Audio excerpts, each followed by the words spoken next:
Hey guys, ladies and gentlemen, Paul Glasgow here with Legally on America's Friday Night Gun News Live. Guys, I am going to try to pull this thing up on my phone. So I'm using my iPad over here for the live stream. I'm going to see if I can't. Here we go. A little faster tonight than I usually am.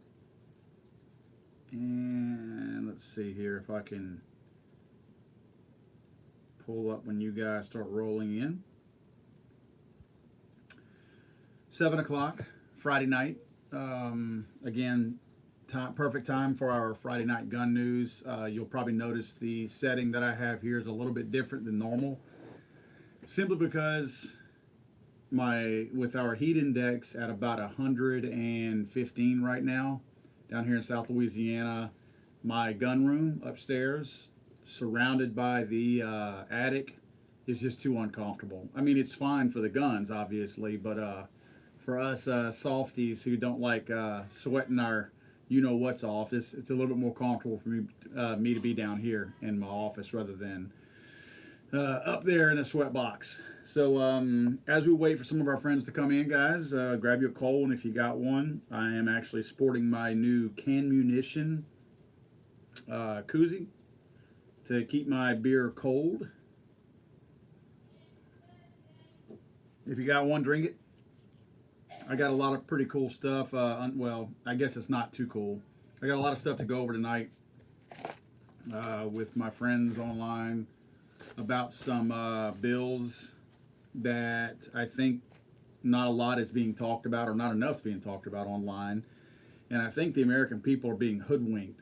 I guess I'll roll right into it. Let me give you guys some shout outs real quick just to get this thing kicked off. Canan Manley, Jay Griff, what's going on, man? Matthew Turner, Big Mo, Ty J, Rodney Hendrickson, Jim Casal, Ryan Westall, Dale Stark, Dog Lover TV, from Jonesboro, Louisiana. What's up, man? Ralph McDaniel from Orlando, Daryl Romine. What's up, man? Let's see, guys. I want to talk a little bit about. You're probably going to hear my kid out there yelling because I am downstairs over here. But some things I want to go over. You guys probably have seen some of these polls. More recently, I noticed today there's some quote Fox News polls out there that talk about how we as gun owners really support all these anti-gun laws and legislation that are being proposed. Let's all remember, guys, that Washington, D.C., no one has a job better than them. No one can make $174,000 a year and have as much time off as they do. They work probably about, I say work, they work. They're in D.C.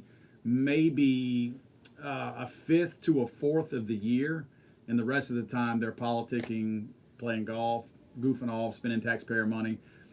So they've been off the whole month of August. Washington, D.C. does not work in the month of August. They will be back in session September the 9th. You're not hearing a whole lot right now about legislation simply because these people are vacationing.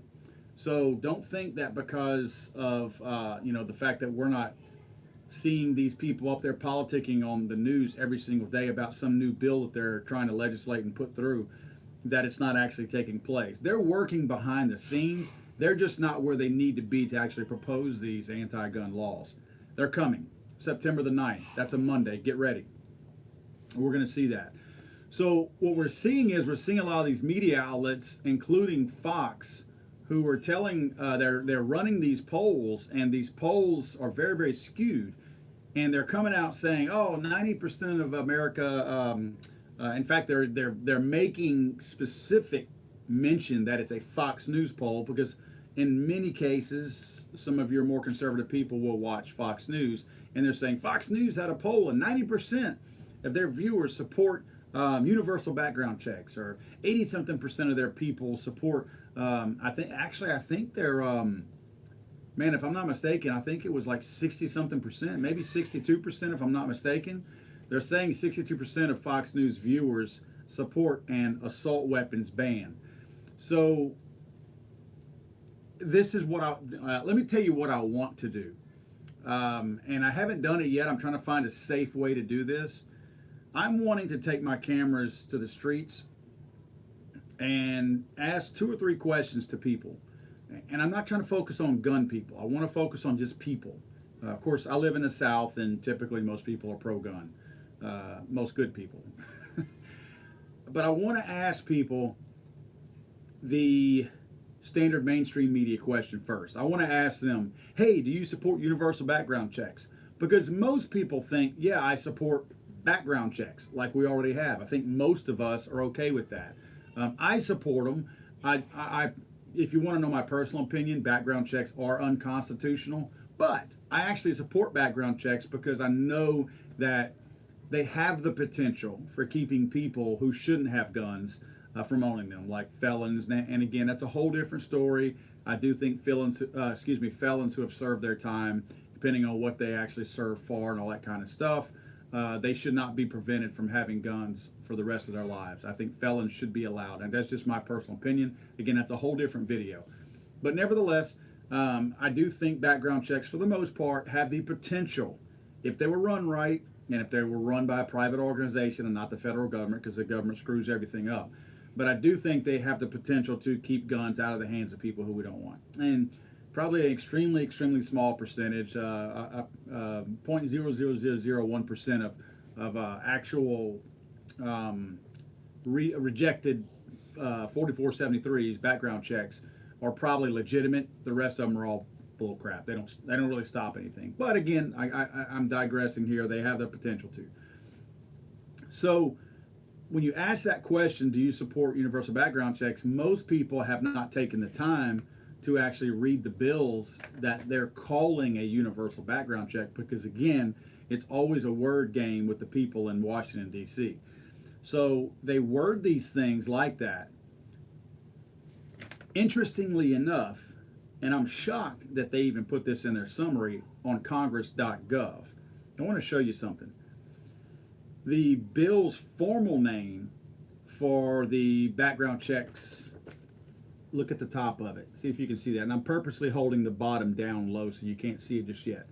See, it says Bipartisan Background Check Act. All right?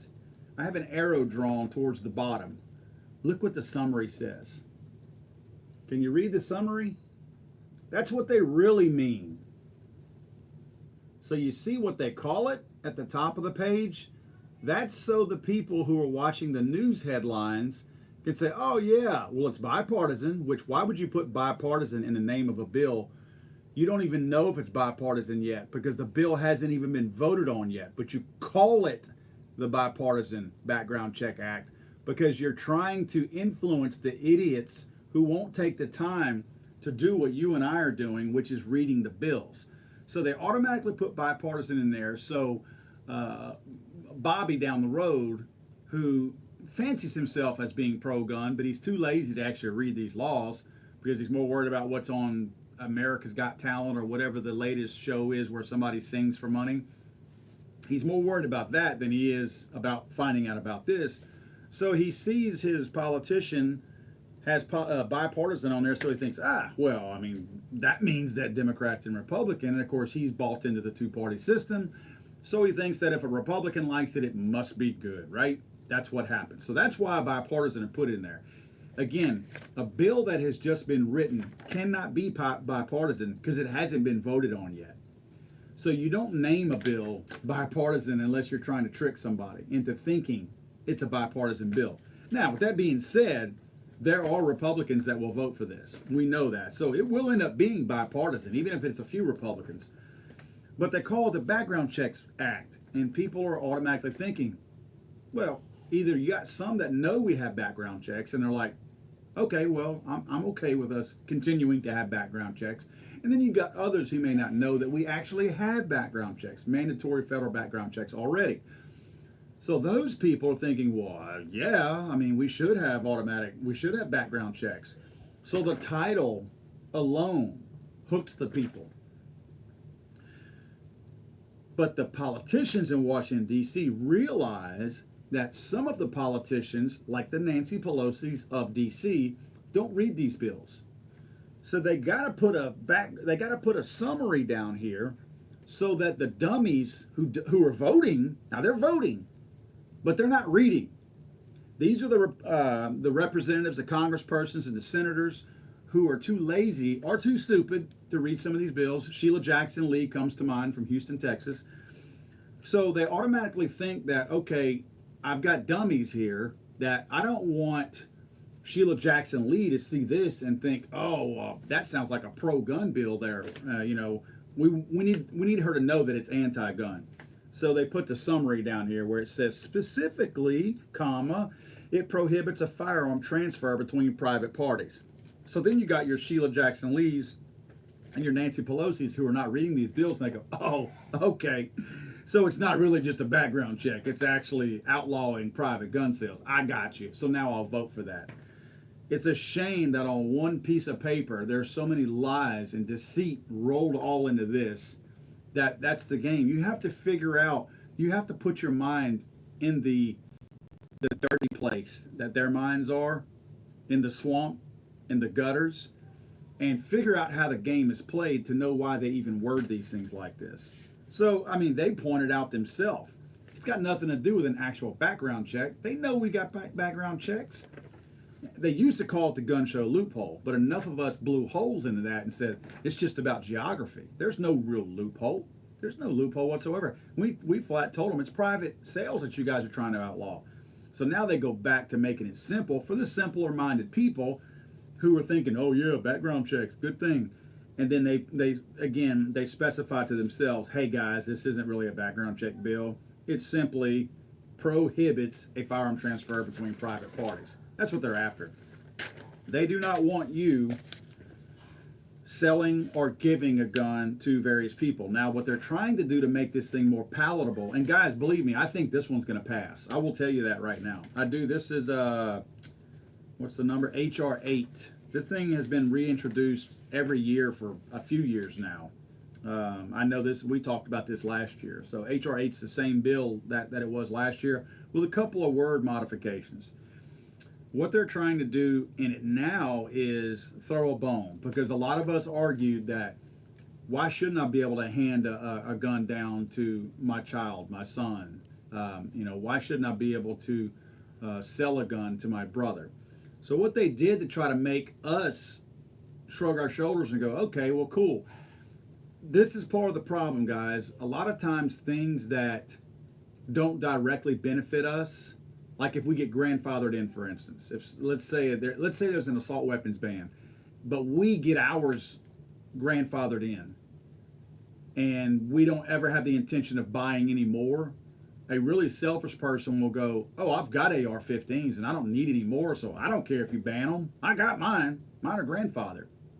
That's part of the problem with a lot of people who are going to see this, because they're going to see these new things that now this bill is including as far as allowing you to make these private transfers, and they're banking on some of us turning on each other and saying, oh, well, if I'm just wanting to give my son a gun, now it says I can do that. So I don't care. I don't care if you pass this bill. It doesn't affect me. That's what a lot of people do. It's a very selfish way to look at the Second Amendment and any of our other amendments in the Bill of Rights. So what they do now, guys, is they are, let's see, let me get to the page. Where are the people? Okay. They've got some exemptions down here. People who actually can transfer a gun without an actual background check. And that is between spouses, so you can give your wife a gun. I can give my wife a gun. Domestic partners, same thing. Common law wife or girlfriend, whatever. Between parents and their children. So now they've included in here. They heard us talk about this because that was the obvious things at first. Now they're trying to say, yes, you can give your child a gun. You can give your son or your daughter a gun. So again, they're trying to get us to turn on ourselves, guys, including step parents and stepchildren, siblings. Before, I remember one of my arguments was I can't give my brother a gun. Well, now siblings can. Between aunts or uncles and their nieces or nephews, or between grandparents and their grandchildren, if the transfer has no reason to believe that the transferee will use or intends to use the firearm in a crime, blah, blah, blah. Yeah, like that's kind of like a red flag gun law. How the heck am I supposed to know? Unless this person says, I'm going to go kill somebody with this gun, can I borrow it? How are we supposed to know if it's going to be intended for use for that? How stupid. So, guys, what they've done is they've included these things. And again, let me go over them again real quick. Spouses, domestic partners, parents and children, step parents and their stepchildren, siblings, aunts and uncles and their nieces and nephews, grandparents and their grandchildren. They're allowing there to be a transfer between them without you having to go get a background check performed. Again, they're hoping that there's enough of these people in there to where now they can get us to say, well, I'm covered. I'm not planning on giving or selling any of my guns to a friend, for instance. I would only do that with my aunt, uncle, grandfather, son, brother, and that's all covered. So they're hoping a person like me is going to be selfish and go, pass the bill, I don't care. Don't affect me. Again, very selfish if that's how we're thinking. We should not be thinking like that. We should be thinking of that one time that we might want to do this, or somebody might want to give you a gun. Think about it. So my father-in-law, I can't give a gun to. Now, what we can do is, kind of like what the straw man argument is, I guess my father-in-law, if I wanted to give my father-in-law a gun, I could give the gun to my wife, and then she could give it to her dad. But you can best believe that there's going to be something somewhere that if that ever got caught up somewhere, they would act like it was an illegal transfer, because essentially they're going to say that I was meaning for it to end up with my father-in-law, and that's not covered in the law. So it wasn't legal for my wife to accept a gun to give to the father-in-law, knowing full well that my full intent was for it to end up there in the first place. So, yes, of course, there's some gray areas that you could probably exploit, but you can believe that in a court of law, those gray areas will actually put you in jail. So don't try to exploit gray areas, I guess is my point. Gray areas are only there to get you in trouble. They're not there to benefit you. Trust me on this. Attorneys will see to it that the gray areas is what winds your butt in jail. So all these things out there that they've got built into there, and let me explain something else to you. Let's say now that one of you I want to transfer a gun to, okay? You're a friend of mine. I want you to have my gun. Or we're going to trade. We want to trade these guns. You got something I want. I have something you want. So we go down to the local FFL. I know Jarrett's on here, and Jarrett works at a gun store in town. So I go in there, and the way this law is written, I don't just go in there and do a background check and transfer it to my friend. I go in there, I tell Jarrett, I say, I have a friend that I want to sell a gun to or give a gun to. That firearm has to be transferred to the gun store, to the FFL first. It can't go directly to my friend. So it goes to the gun store, and then the gun store transfers it back to my friend. So it's two background checks, essentially, is what it is. Because they are two transfers, I should say. It transfers it to the gun store. They log it in as having received the weapon. Now it belongs to them for that split second. And then they log it back out to the person that I'm trying to sell it to. So the background check is being done on that person. Again, I don't do a background check on the person. The gun store does. So it's a double transfer is what it is. The reason why I'm bringing that up is, think about it like this. Now, I know the staffing level that Jarrett and them have in their store. If all of a sudden, and keep in the back of your mind, guys, the people who follow laws are actually law-abiding people like you and I. So those numbers are going to come up. The true transfers are going to go up. So think about it like this. Depending on whatever the staffing levels are now, some gun shops don't even do transfers, but the ones that do, now these transfers will be mandated. And again, we're talking about two transfers. We're talking about the transfer of the paperwork of the gun store receiving the firearm and it becoming theirs, and then them doing the background check and sending it back to the other person. Somebody has to do that. A full-time employee that's on the payroll has to do that. It has to be an employee of the FFL. Who pays for that? You know who pays for it.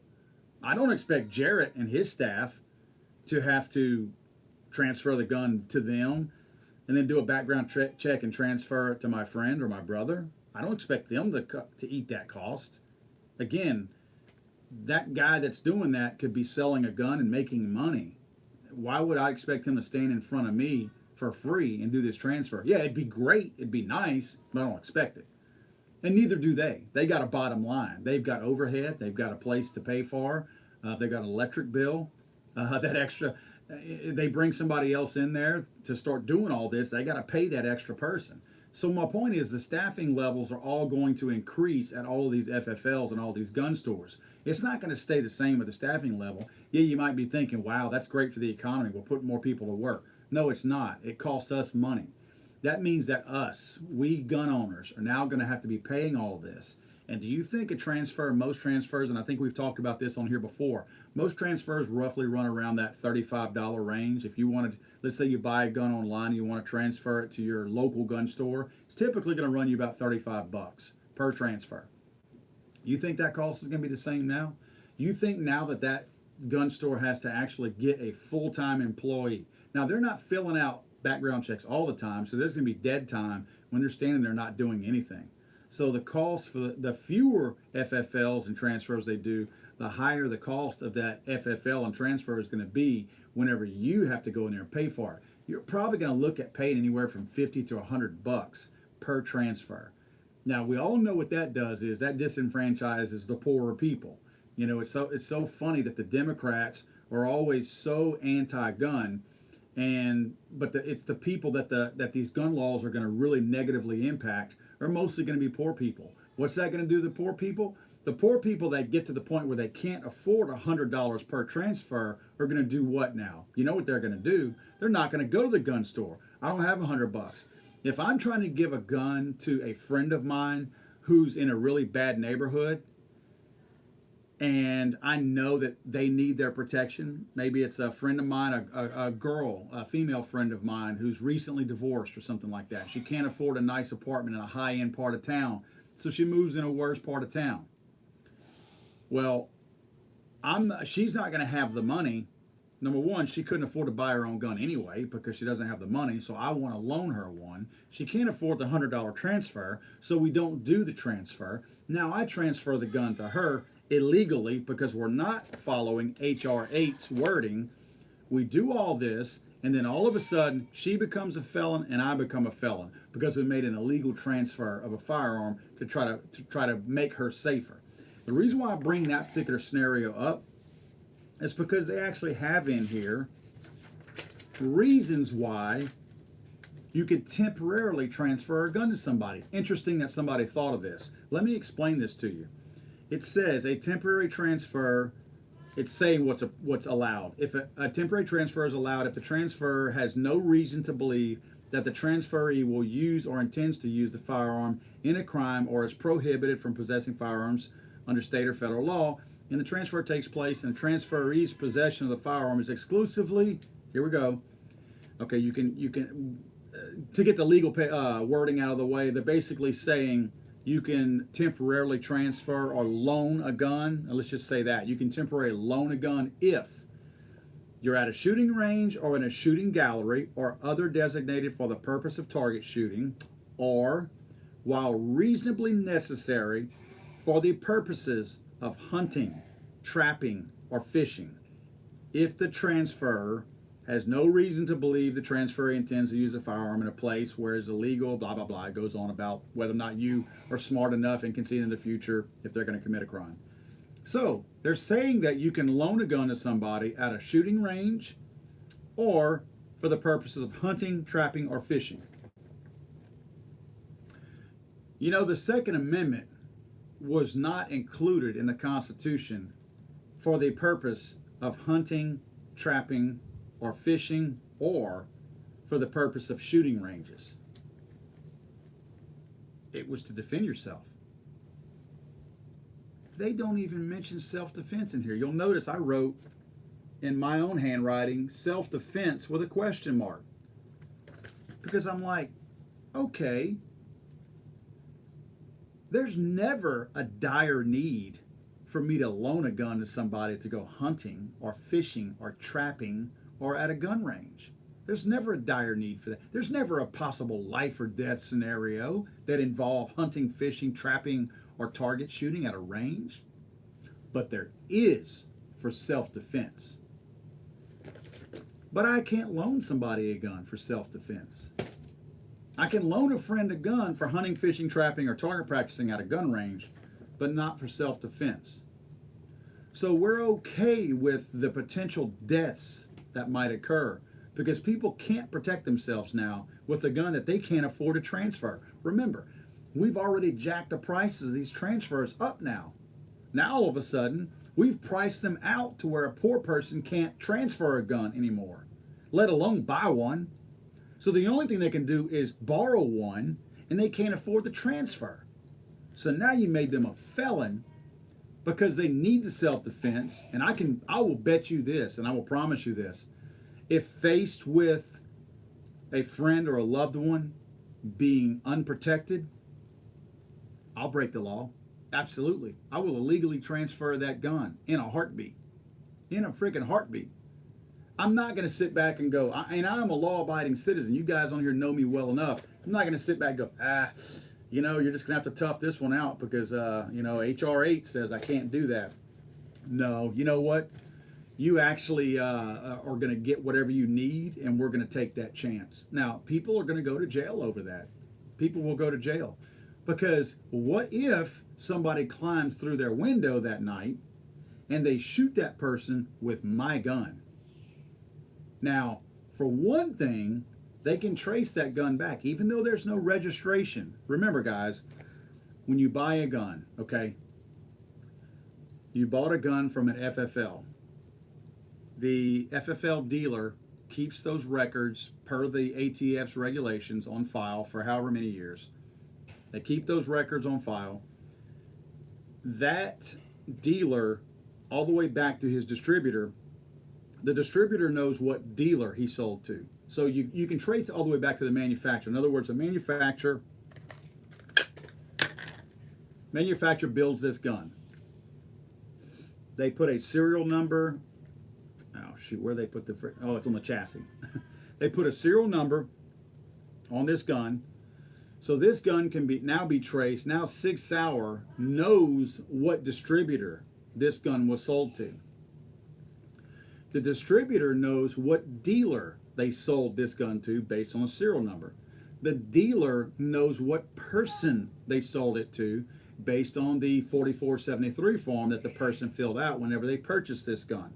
So even though there's no legitimate registration, they can easily find who possesses this gun. All they need is a serial number off of it.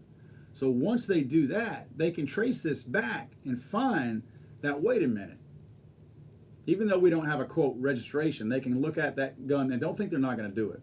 They'll look at that gun and go, wait a minute, Paul, this gun right here was actually, we traced it all the way back to Sig Sauer, and Sig sold it to Sport South, and Sport South sold it to, let's say, Action Arms, where Jarrett works, and Action Arms sold it to you. We don't show that there was a transfer that you did to this lady over here who just shot this guy who came in through the door. We're going to need to talk to you. You don't think that's going to happen? Now all of a sudden I'm going to be a felon, all my guns are going to be taken away from me? Guys, this is a mess. But we have all of our conservative friends out there who are quiet, and they're not telling their congressmen or their senators to vote this mess down. This is what scares me, guys. It's stuff like this because it's worded to deceive from the outset. And on top of that, they build this stuff in there. This is for this being only 4 pages long, and it's really not even much of 4. That's the summary. It's really a 3-page bill. Here. Oh, it is 4 pages. Yep, sorry.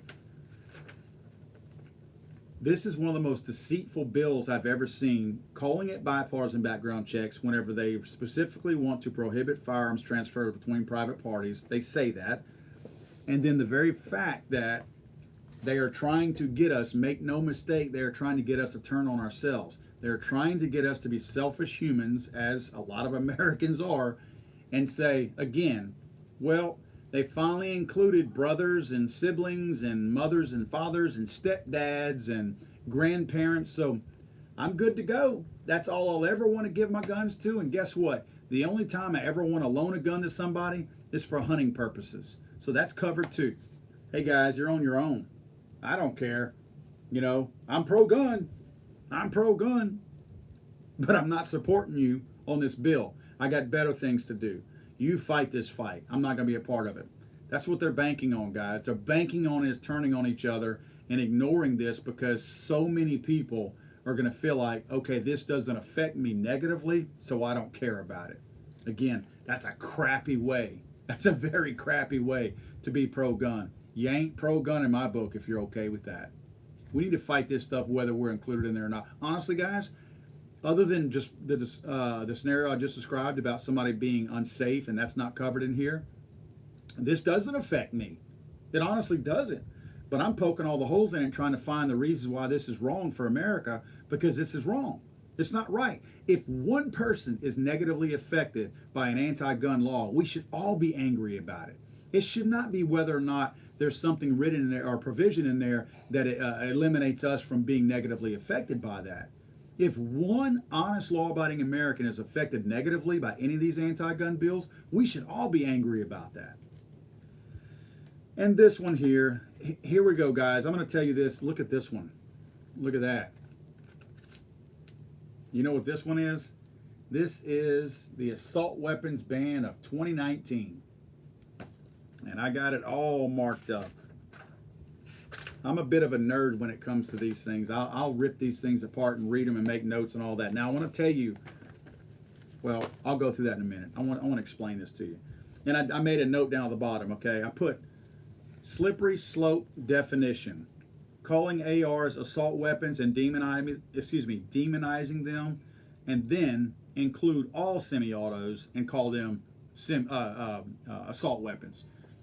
That's what they're doing with this bill, guys. Okay, over the years since the 90s, the anti-gun movement has methodically put that whole theme of assault weapon in people's minds. And we say it a lot too. Sometimes we say it just because we're referring to something so that the idiots that are on the anti-gun side know what we're even talking about. They're essentially talking about AR-15s. Now, the AR-15 was the first real scary gun. But what the anti-gun movement really means whenever they say assault weapon is they're talking about all semi-autos. So they condition us in our minds to think that assault weapons are bad. Then they just take it upon themselves to call all kinds of other guns that they weren't really referring to before assault weapons. And that's what they do in here.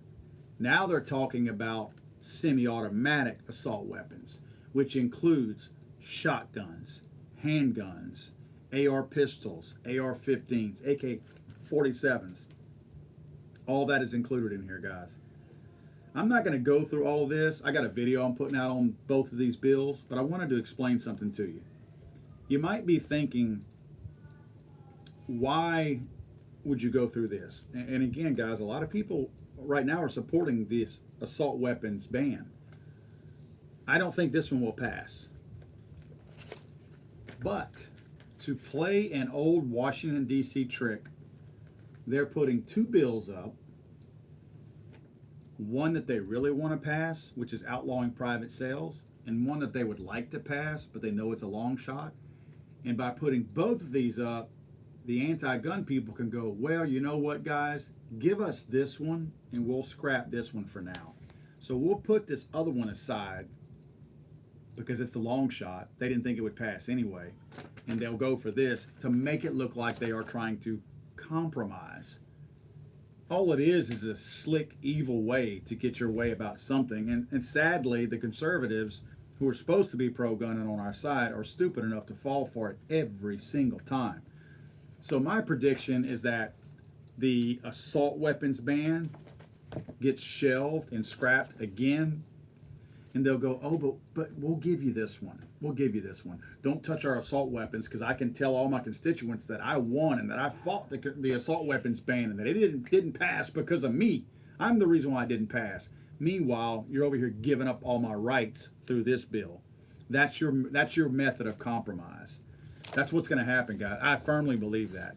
September 9th, a lot of this stuff is going to start coming out, I think you're going to see a whole bunch of real nasty stuff coming through here. Now, the other thing is, I do think the red flag gun laws are going to pass.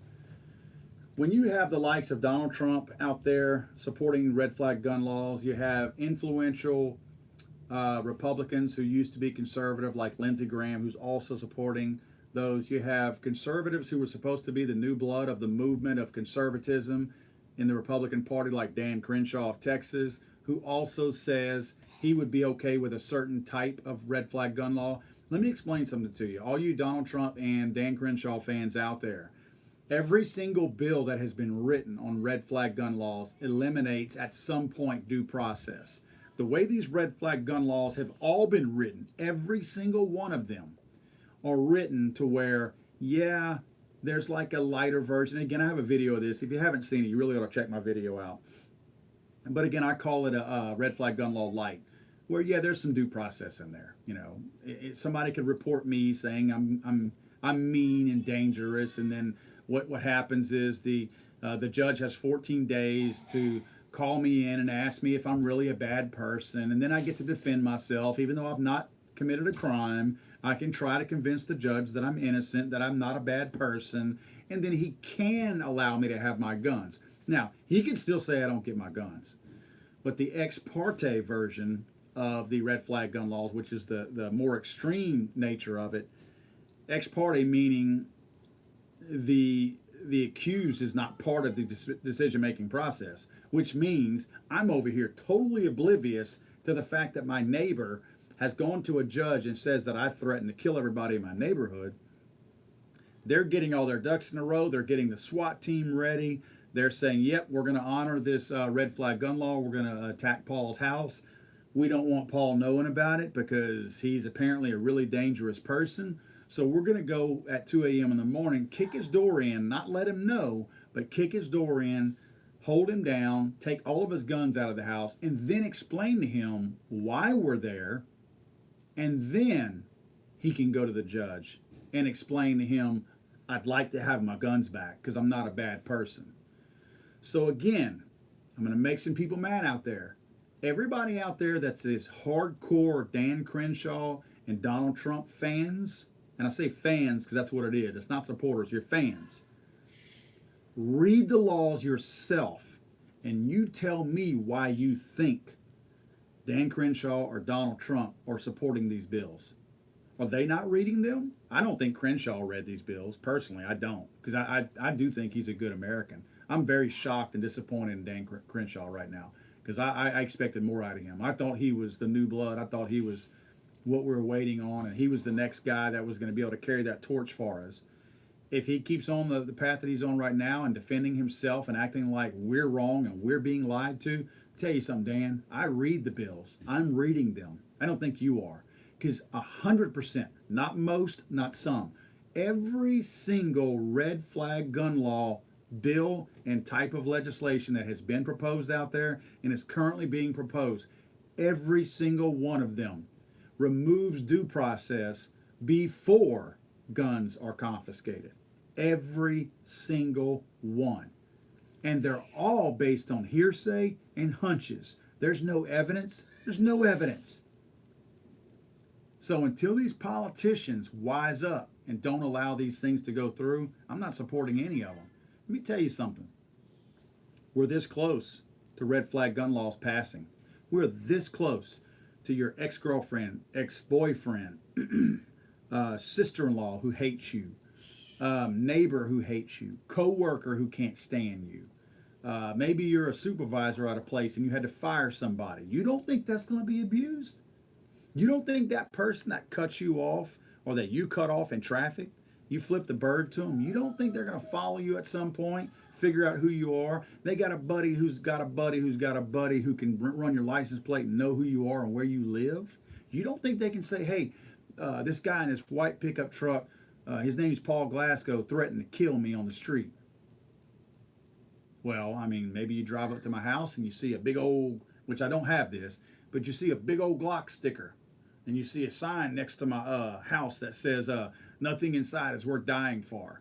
You know, all these, Second Amendment supporting signs and bumper stickers and all that explain how tough of a guy I am. You don't think they're going to look at all that and go, oof, this guy might be a little bit nutty? I'm not saying we got to change the way we live. You put the decals and stickers and signs on your stuff all you want. I got one of those signs on my house that says nothing in here is worth dying for. It's at my garage door. But you don't think they're going to see all that stuff and go, wow, this guy may have told, Paul may have told people that he was going to kill them. Red flag gun laws will be abused way more than they ever prevent a truly dangerous person from getting a gun. And I'm going to tell you this right now, and this might upset some people. I'm not okay with the wrong people owning guns. But until you have committed a crime, you are not a criminal. And if you're not a criminal, I don't care if I like you or don't like you. I don't care if we agree on the same things. I don't care if you're a Democrat. I don't care if you're anti-gun. If you are not a criminal, no matter how much I don't like you, you have the right to own guns according to the Constitution. And nobody can infringe upon that right.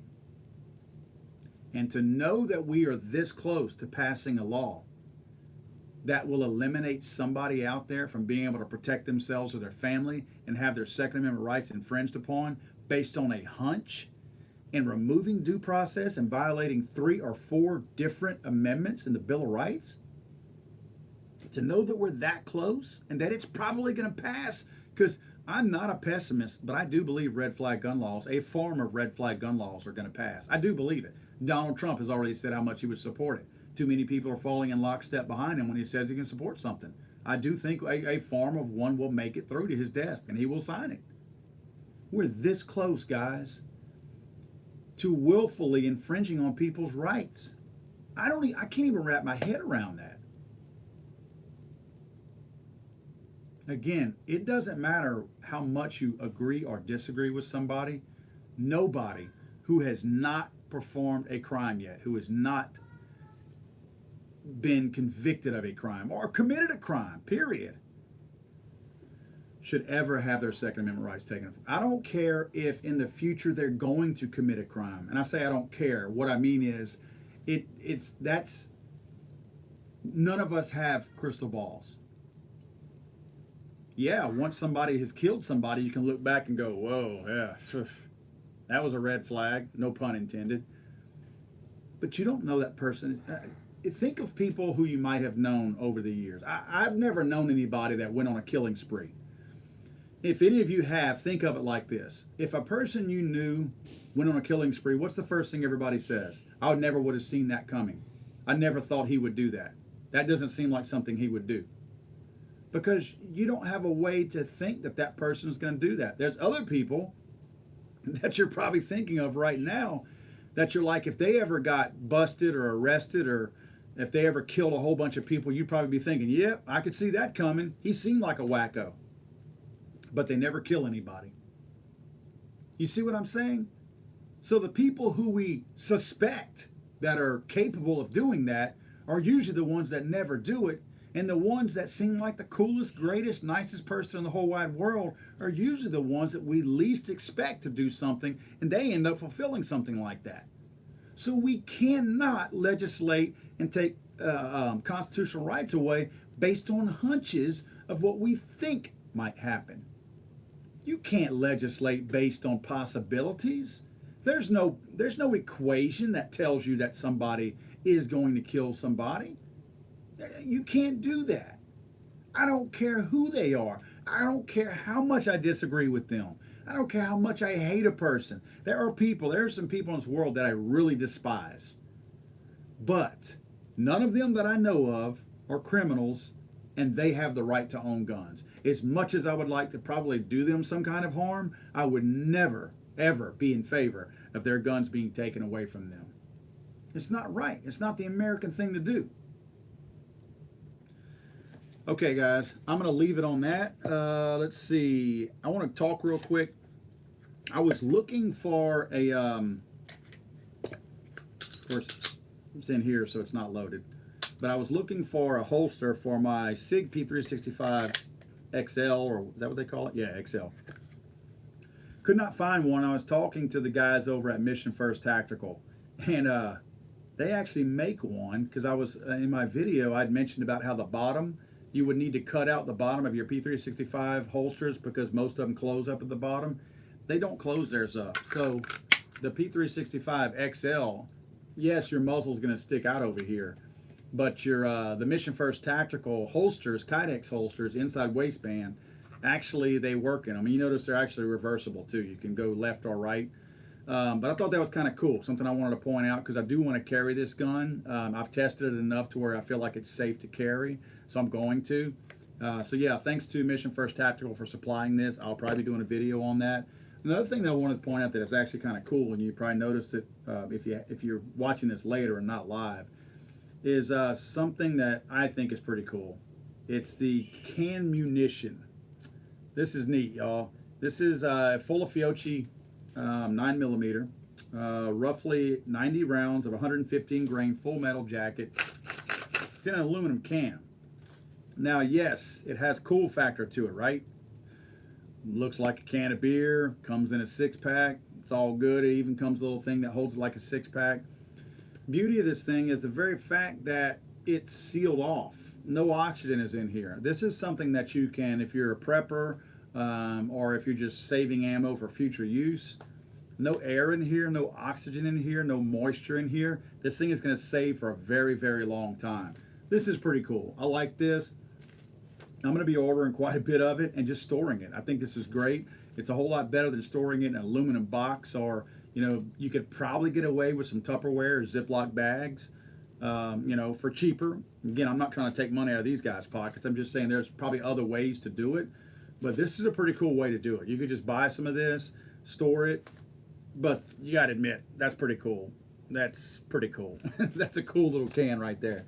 What else did I have to go over? I thought I had something else that I needed to go over. Maybe I don't. What I'll do is now, guys, let me see if I can get on here and view some of your questions, and maybe we can wrap this thing up with questions. So if you would, got my trusty iPhone here with the creepy picture of me on there. And yeah, if you have any... I do water. Okay, go on, buddy. My little boy asking for water. So let's see. Close the door, please. Thank you. I'm gonna grab me a sip of my beer real quick.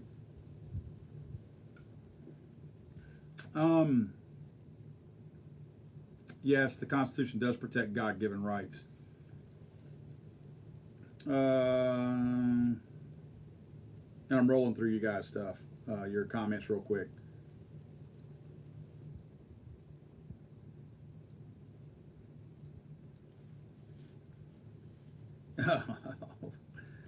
Apparently we've got somebody in here. Oh, I can't wait for this. Yeah, I'll be addressing the Z50 chick probably after this is over with. But I mean, leave the trolls in here. It's cool to have people like that. It's funny how people like that are so ignorant and stupid when it comes to guns, because all they do is watch TV and they get all of their gun information from people who are getting their gun information from memes and Facebook posts. So you have, let's say for instance, a person that this person is no doubt going to follow, a host on MSNBC. That host has done no real research. They get 100% of their gun knowledge scrolling through their Facebook feed. And that's 100% of their gun knowledge. 50% of that is based on really cool looking memes that they have read. So these people are being educated by dummies who were already educated by dummies who were educated by dummies. So you got third and fourth generation dummies that make their way onto posts like this, and they don't realize when they're in the deep end and they're with a bunch of people who are educated on the topic. That would be like me going into a, I don't know, let's see, a basket weaving live stream and telling everybody that, well, you know, baskets are the number one killer of 4-year-olds. We all know this. You know, I saw a meme on Facebook earlier. Of course I know this. You know, it was a legit meme. It had a famous person on there. So I know it was legit. When there's a bunch of actual basket weavers in the room and I'm telling them that they don't know what they're talking about. It's kind of like what's happening right here. So anyway, this is fun stuff like that. I enjoy stuff like that. Let's see.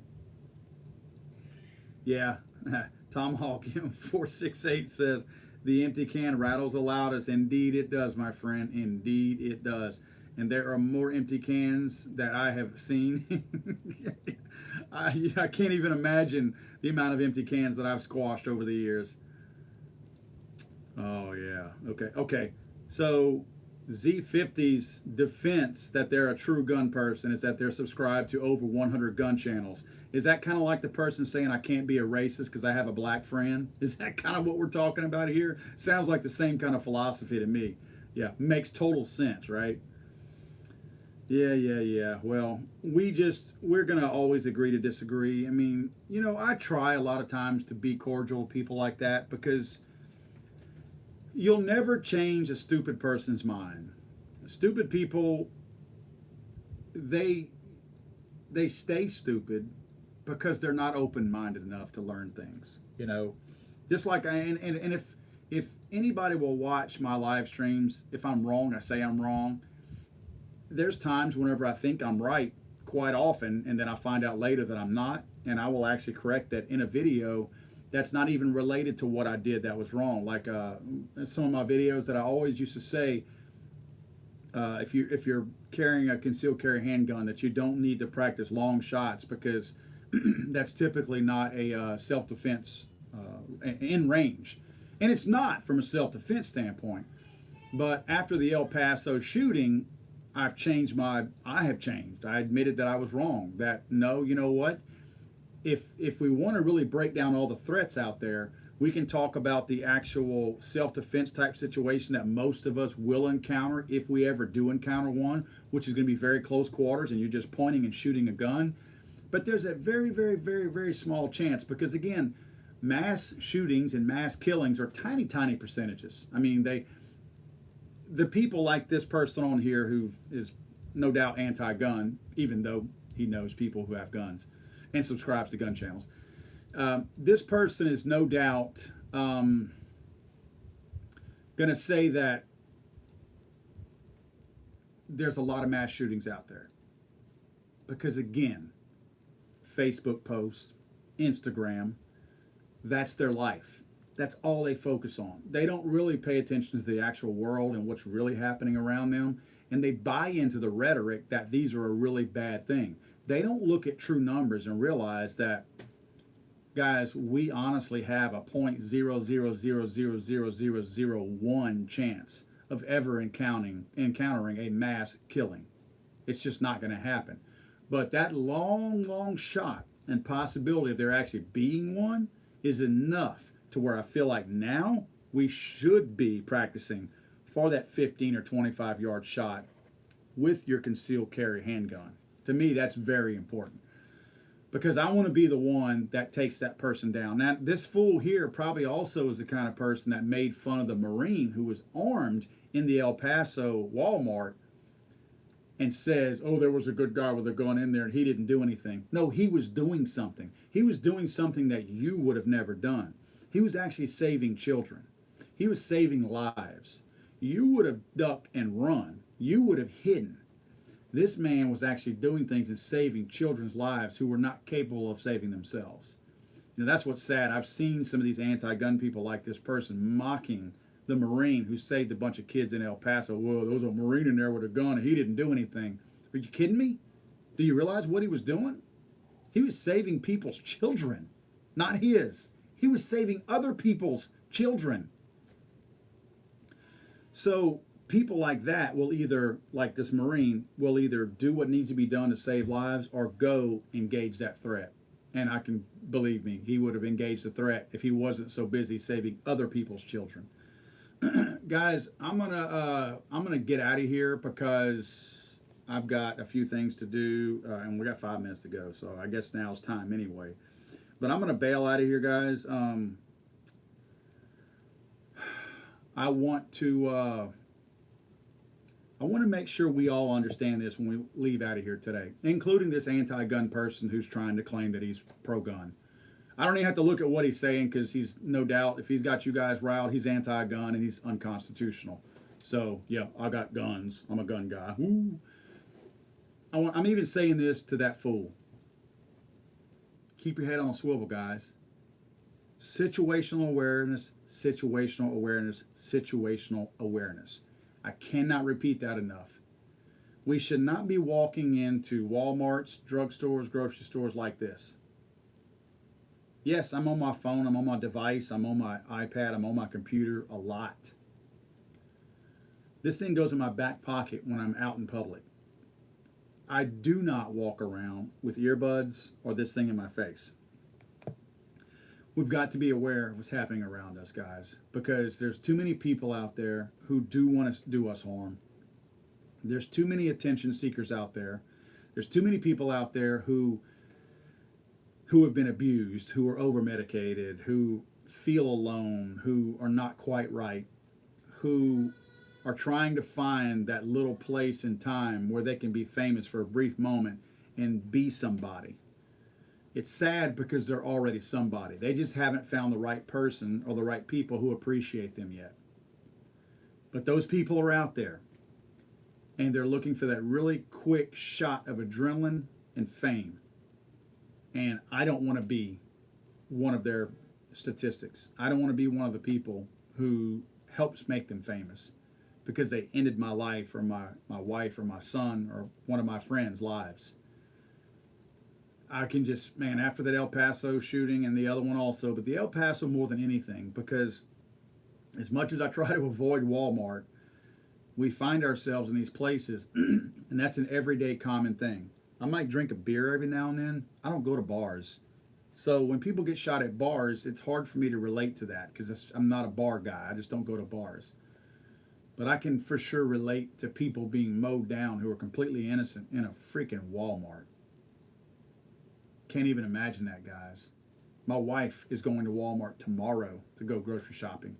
So it's real life. It's in our face, guys.